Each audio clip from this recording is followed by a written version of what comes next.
Matapos ang ilang linggo ng pananatili sa ospital, sa wakas ay nagising na si Carmina Villarroel. At kasabay ng kanyang paggising ay ang mas matinding emosyon sa natuklasan niya tungkol sa kanyang asawa. Ayon sa malapit na kaibigan ng aktres, hindi na napigilan ni Carmina ang kanyang galit nang mabunyag sa kanya ang lahat ng nangyari habang siya ay walang malay. Hindi siya makapaniwala, hindi lang sa pananakit na naranasan niya, kundi sa matagal na palang pagtataksil ni Zoren na itinago sa kanya sa loob ng maraming taon, ayon sa source na tumangging magpakilala.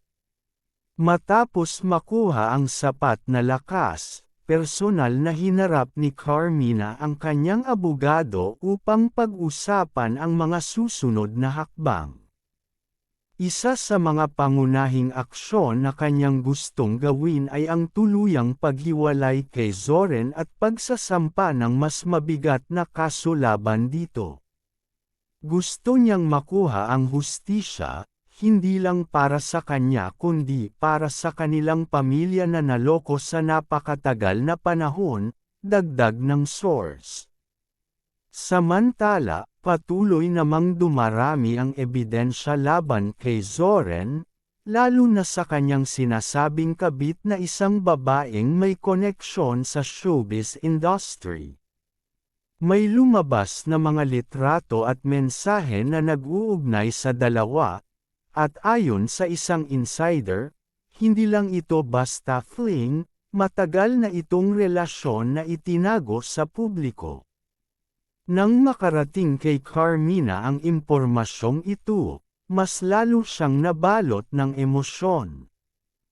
Ayon sa isang nurse na nag-aalaga sa kanya, hindi nito napigilan ang kanyang luha at galit nang makita ang mga ebidensyang hawak ng kanyang abogado.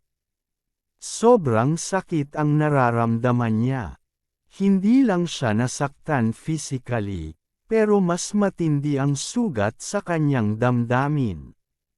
Sa panig naman ni Zoren, hindi pa rin ito nagbibigay ng opisyal na pahayag ukol sa mga bagong revelasyon.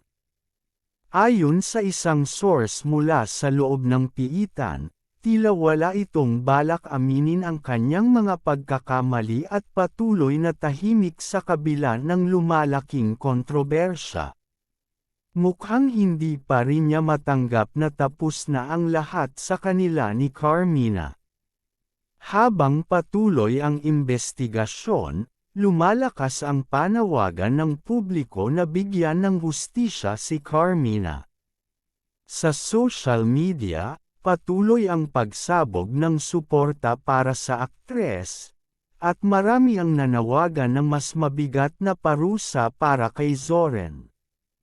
Marami ring netizens ang nagsasabing dapat pangalanan ang babae sa likod ng lahat ng ito. Sa mga darating na araw, inaasahang mas magiging matindi ang laban, lalo na't handa na si Carmina na humarap sa korte at ipaglaban ang kanyang karapatan. Patuloy ang pag-aabang ng publiko kung paano magtatapos ang isa sa pinakapinag-uusapang isyu sa showbiz ngayon. Sa kabila ng matinding emosyon at panlulumo, unti-unting bumangon si Carmina Villarroel mula sa sakit na dulot ng pisikal na pananakit at emosyonal na pagtataksil. Ayon sa kanyang abogado, determinado siyang ituloy ang legal na laban kay Zoren Legaspi upang matiyak na mananagot ito sa batas. Hindi ito tungkol lang sa paghihiganti.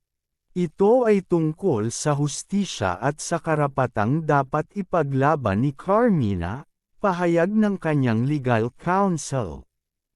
Sa gitna ng mga usapin sa korte, mas lumala ang sitwasyon para kay Zoren nang lumabas ang bagong ebidensya ng kanyang pagtataksil.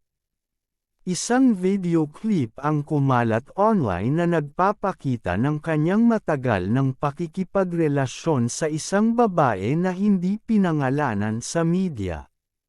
Sa nasabing video, makikitang magkasama sila sa isang pribadong resort, na tila walang pangamba na mahuli. Wala nang itatago. Malinaw na may kabit si Zoren, ayon sa isang source na malapit sa pamilya. Dahil dito, mas lalong nag-init ang damdamin ng kanilang anak na si Cassie Legaspi. Ayon sa isang malapit na kaibigan ng pamilya, hindi na napigilan ni Cassie ang kanyang galit at direktang kinompronta ang ama. "Paano mo nagawang lokohin si mommy?" Sigaw umano ni Cassie sa kanilang huling pag-uusap sa loob ng piitan. Hindi raw halos makatingin si Zoren sa kanyang anak at walang direktang sagot sa akusasyon nito.